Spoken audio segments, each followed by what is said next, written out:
Hey everybody, I haven't gone live in a little bit and I am trying to be better about this this year, because last year I did it. I feel like I go through like little bits of time where I'm really good at hopping on lives and sharing stuff with you guys, and then sometimes life gets crazy and I don't do that. But since so many of you have been trying to check in on me and Bartlebee, I wanted to hop on and give you guys a general update, and then also let you guys share a little inspiration that came from our small group that met tonight. So let's see here. First, I'm going to show you my little fluffy friends. Barty, come here. As always, we're sitting on the porch together because he is he's here. You want to say hi, everybody? Say thanks for praying for me. He's very happy. He's much better. He's back to his old playful self. He had gone through, for those who didn't know, he was bit last week by another dog last weekend. And so during that, first of all, he got a pretty bad infection in the bite, which was on his side, and it required that the vet cut out a piece from him and then put some staples in, and we had trouble with the first set of staples, so we had to go back and get another set of staples put in. And so it's been a struggle for him, the poor little guy. He had a cone for a while, but he's gotten really good at not messing with it anymore, right, buddy? And he's on antibiotics, and he's on 2 different antibiotics right now, but he's not in pain anymore. So that's the best that we could hope for our little furry friend. And we're very happy that he is back to himself. He's back out running in the backyard, chasing bunnies, and he was scared of like getting close to other dogs and stuff like that for a little bit after having been bit. So we're happy to see he's back to himself again, back to his playful self. And then me, I know I had asked you guys a couple days to pray for me. Please continue to keep me in prayer. I think that I've been dealing with migraines that come and go, and it is a side effect. The headaches are a side effect of this new medication that I started last year. But I think that what is complicating it now for me is I've had a few fevers as well. I think I have a sinus infection, and so I think that that's causing most of my problems. I do struggle with the headache, and the biggest problem, of course, is when you have inflammatory bowel disease. NSAIDs are ooh, my elbow slipped. NSAIDs are kind of off the table, so I can't take things like, hey, whoever came on, I see that Grace was on here. Hi, Grace. And then I don't know who else hopped on, but hello. If Facebook tells me, I'll say hi.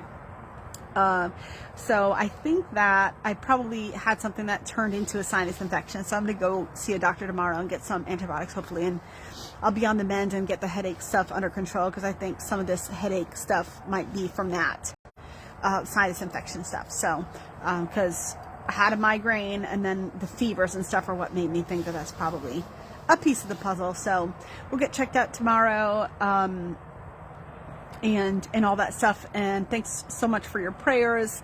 Yesterday was definitely better, even though I had a hard time sleeping because of the pain. And I had, out of desperation, took a leave the day before just to kind of take the edge off of it. And I really paid for it, because you're not really supposed to do that. So hopefully the doctor, at least when I go see him tomorrow, they can give me some medication to help with that. But anyway, I wanted to thank you guys for your prayers. I'm sitting out here on a cool night. It's not cold, but I'm a little under the weather, so I'm like super bundled up with like 2 sweaters and and my coat. But I wanted to get on here really to share some inspiration that came. As many of you know, my husband and I are hosting a small group. We host a small group for college girls from our town, and we really love our group. We've got a great bunch of girls that we hang out with.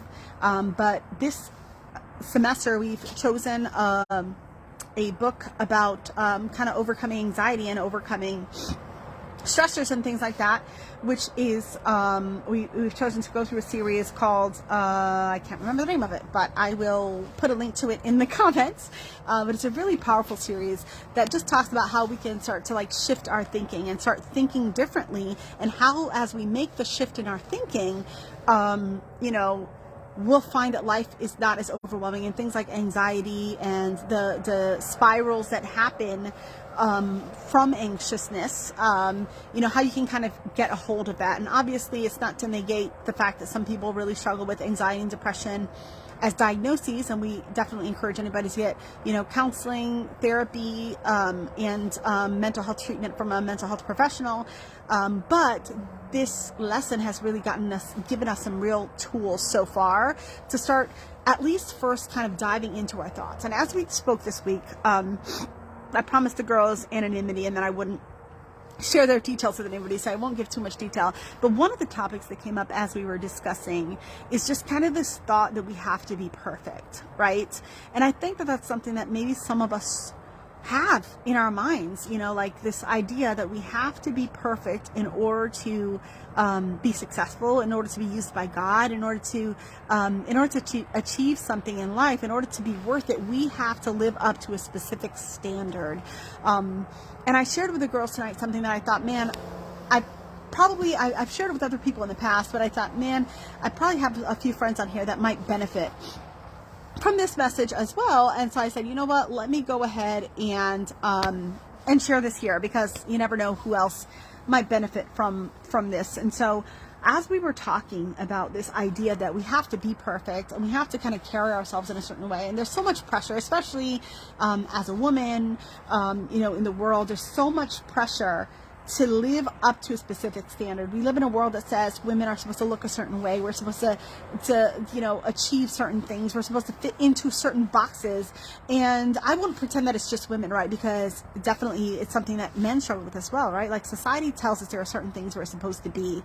And even in religion, sometimes we think, oh, I'm supposed to be this. And if I can't be this, then God can't use me. Or if I can't be this, then I'm not successful. And we start internalizing these negative thoughts about ourselves based on this idea that we're supposed to be perfect, which is so bad for all of us, right? Like this thought process that I have to be perfect in order to be worth something is such an outrageous thought. And I was reminded, I shared with the girls, this scripture from Jeremiah, the first chapter. And in Jeremiah, it starts in verse 5 and then it goes on. And Jeremiah, first God says in Jeremiah 1 verse 5, he says, I have called you from when you were in your mother's womb. I called you to be a prophet to the nations, and I destined you for greatness. And I think that word wasn't just for him in that day. I think it's for a lot of us, right? Like we're called to greatness, to do great things. And this idea of perfection is something that Jeremiah struggled with as well, because as you read on in that, you'll find that Jeremiah says, but I'm too young. I'm just a boy. There's nothing, like, I don't know what to say. I don't know how to do this. Like, I don't have what it takes, is the essence of what he's sharing. And God says, you don't have to have what it takes, because I will be with you every step of the way. I'll put the words in your mouth.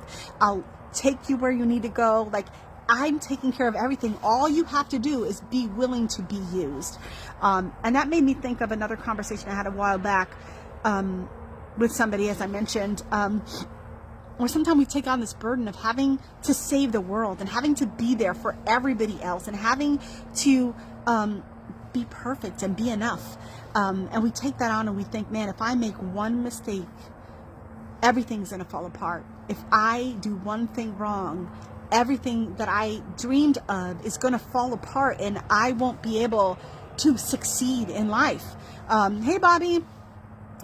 And this kind of thinking, it hurts us in more than one way. First of all, right, like we're not alone in this. And I hope if nothing else that you're encouraged by thinking that, look, this great man of God, Jeremiah, in the Bible, like this was a struggle for him too, right? Like you're not the first person to struggle with this idea that you have to be perfect, and you won't be the last person. But there's hope, because just like God told Jeremiah that you don't have to have it all together, I will carry that for you. All you have to do is be willing. The same is true for you today. And I thought about, the example that we thought about is how a lot of times we think, oh, I have to be a light, like the sun, right? The sun shines and it shines its light on all of us. And we think when we're supposed to be a light, that we're supposed to be like the sun, right? Like I'm supposed to be bright, shining all the time, always there, consistent, never make a mistake, always bright. But that's not what we're designed to be. We're designed to be more like the moon, okay? And this is the example that I talked about with our girls tonight. It's like the moon, it shines every night. You see it up in the sky, but what is shining is not actually the moon. It is a reflection of the sun's light. It is a reflection of a perfect light. And all month long, the moon is not the same. Sometimes it's a full moon and it shines brightly and beautifully. Sometimes it's a new moon and it's a tiny little sliver. And that's the only light we get from it that night.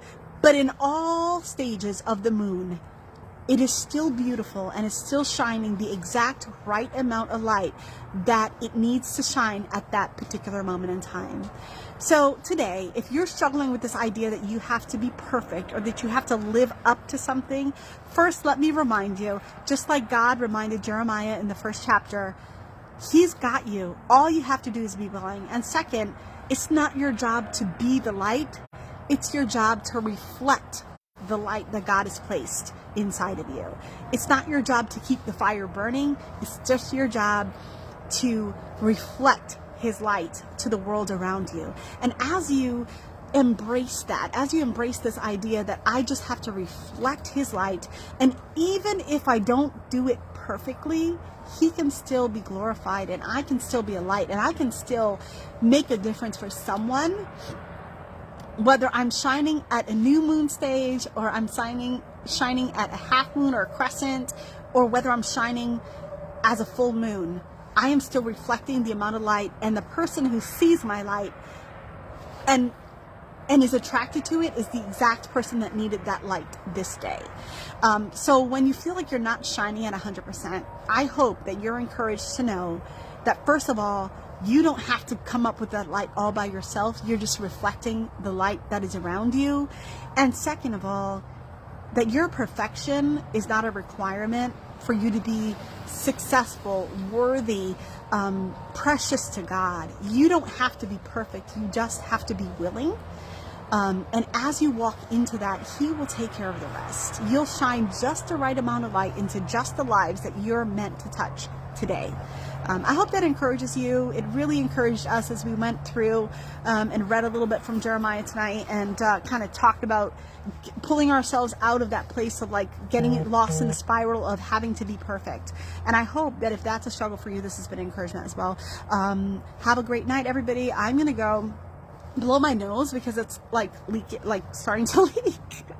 So I'm gonna go blow my nose and then take some Tylenol and lay down and probably try to get to bed early. I'll be at the doctor's tomorrow and hopefully get some help for what I've been dealing with. But thank you all for your prayers. In the meantime, I really appreciate every single one of you, and so does our little I dropped you guys, I'm sorry. So does our little fluffy friend who is back to his fun-loving self, chasing bunnies. Thanks to all your prayers, and keep shining your light. It doesn't have to be perfect in order to be worth it, and you don't have to be perfect in order to be worth it. You are doing exactly what you need to be doing right now, whether you're shining at 100% or just a tiny little crescent. Your light still matters, and you can still shine and pour beauty into this world with what you have to give at this moment. Perfection is not the goal here. It's just keep going and be willing to be poured into so that you can pour your light out into others. God bless you guys. Have a good night. Take care. I'll catch up with you later.